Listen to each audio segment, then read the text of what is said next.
Ô, Mitica, eu vou te contar uma história minha. Em 1978, eu comecei a ficar famoso porque nós fizemos as primeiras greves dos metalúrgicos no ABC. Eram greves, sabe? Primeiro foi greve por fábrica, depois nós fizemos greve. Nós fazíamos assembleia no estádio com 100 mil pessoas. Era muita coisa. Então, aí o pessoal começou a me convidar para ir para a política. E eu dizia assim, eu achava que eu era inteligente, eu dizia assim, eu não gosto de política e não gosto de quem gosta de política. Eu achava que era o máximo. A imprensa batia palma, eu saía na primeira página dos jornais, finalmente surgiu um operário que não gosta de política, ele não quer o poder, ele só quer melhorar um pouquinho o salário dele e tal. Aí, cara, foi passando 3, 4 meses, eu estava na rua fazendo campanha, sabe para quem? Pro Fernando Henrique Cardoso. Por quê? Porque ele era candidato ao Senado, sabe? Ele disputava com o Montoro e com o Cláudio Lembo. E ele tinha votado do exílio, era uma figura interessante, porque era mais jovem, porque era um cara mais à esquerda, sabe? Mais à esquerda, mas depois ficou mais à direita e tal. Mas eu tinha uma boa relação com ele, e não foi ele que pediu para mim, não. Fui eu que fui pedir para ele para apoiá-lo. Eu e muitos sindicalistas. Aí depois eu descobri que se a gente não cria um partido político, a gente estava ferrado. Porque você nunca pode esperar que alguém faça por você aquilo que você mesmo tem que fazer. Então você fica esperando que o Congresso Nacional aprove as coisas boas para o país. Você já parou para analisar quem é que está no Congresso Nacional? Você já viu o prontuário de cada um? Você já viu a ficha de cada um? Você já viu a origem de cada um? Se você não vê isso, você não vai saber votar. Se você não vê, você vai votar equivocadamente. É como se você fosse colocar uma raposa no seu galinheiro achando que a raposa vai engordar as galinhas. Não vai, vai comer as galinhas. Então eu descobri que era preciso fazer um partido. Descobri porque eu fui no Congresso brigar para não aprovar uma lei. E quando eu cheguei lá, eu percebi que não tinha nenhum trabalhador.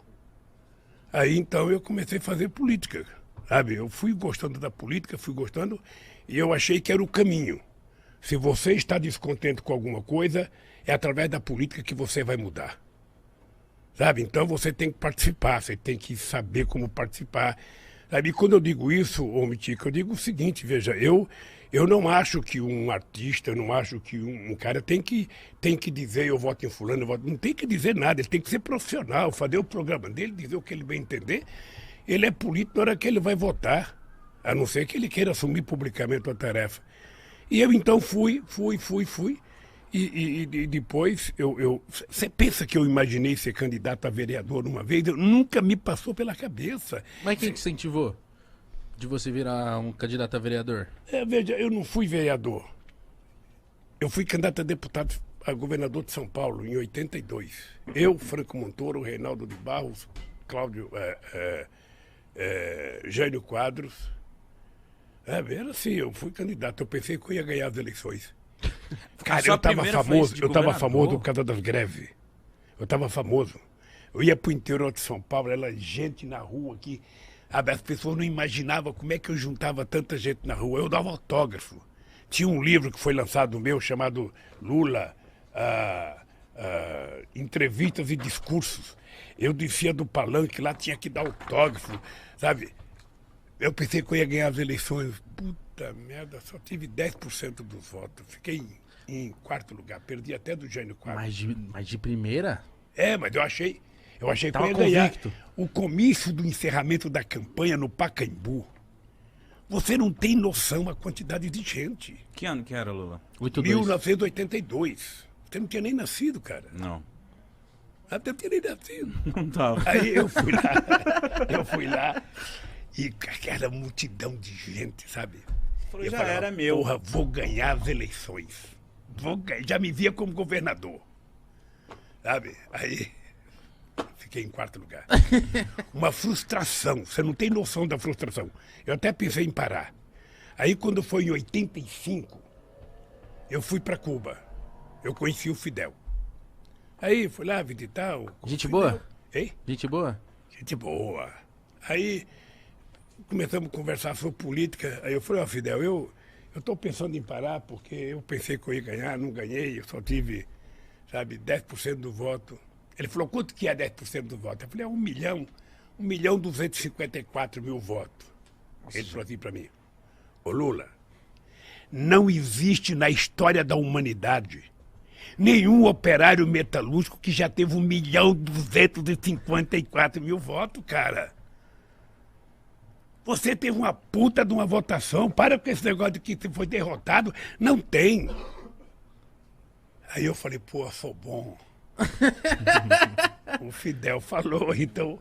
Sabe, então foi muito bom, porque isso me deu coragem de entrar na política, eu fui aprendendo. Era muito chato, porque eu imaginava que todo trabalhador ia votar em mim. Sabe, eu falava, bom, eu sou trabalhador, sou do Partido dos Trabalhadores, todo trabalhador vai votar em mim. Puta, eu ficava nervoso, mais nervoso.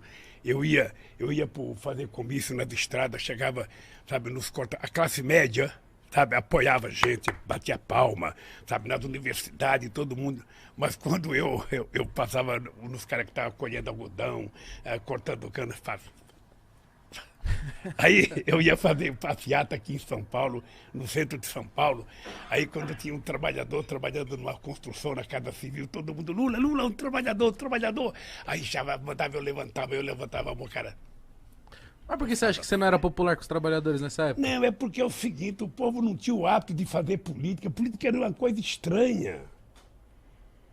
Esse é um país em que demorou. A mulher só foi ter o seu primeiro voto em 1934, porque ganhou na justiça. Esse é um país que só votava dono de proprietário de terra, gente alfabetizada e gente que tinha conta até de 200 mil réis.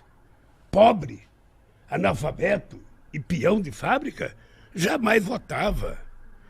Aí o pessoal também falava, pô, esse Lula é um analfabeto igual eu, porra, por que eu vou votar nele? Ele não tem condições.